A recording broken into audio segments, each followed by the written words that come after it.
Hello and welcome to Dorchester Baptist Church. I'm very pleased to be back in my big yellow chair welcoming you this Sunday. Part of the reason that I've been asked to welcome you this week is because on the page there's an interview with James and a very good friend of mine called Camilla, who works for a charity called Safe Families. I've been volunteering with Safe Families for the last 6 months and I'd really like to share with you why I've been doing this. I need to go back a little bit and explain how I know Camilla. Camilla and I grew up together in a church called St John's in Boscombe in Bournemouth.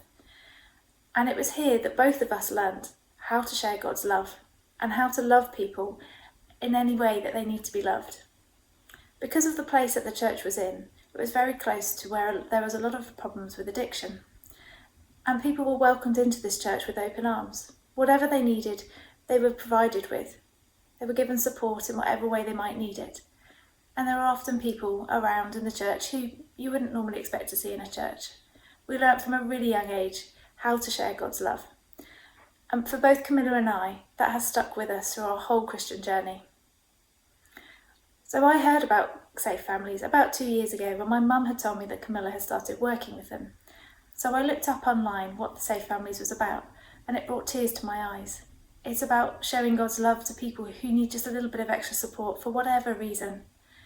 And having grown up and had my own children and really enjoyed being a mum, I was very keen to be able to help other people who perhaps didn't have the support around them that I experienced from having my mum and John's parents around. And that's exactly what Safe Families is about. It's about sharing love and giving support where it's needed. I've really enjoyed working with the family that I support down in Weymouth. I've loved being able to just give advice where it's been needed, just a bit of support, being a listening ear. And it's been great for me as well as for the family that I support. So I'd really encourage you to watch the interview between James and Camilla and listen to what Safe Families is all about.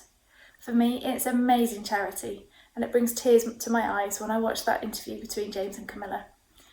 It just helps me see how much of a heart she has for this and how much of a heart God has for this and how much we should be able to share that with others in our own community. So please take a few minutes to watch the video, and if anybody would like to ask me any questions about Safe Families, do give me a shout.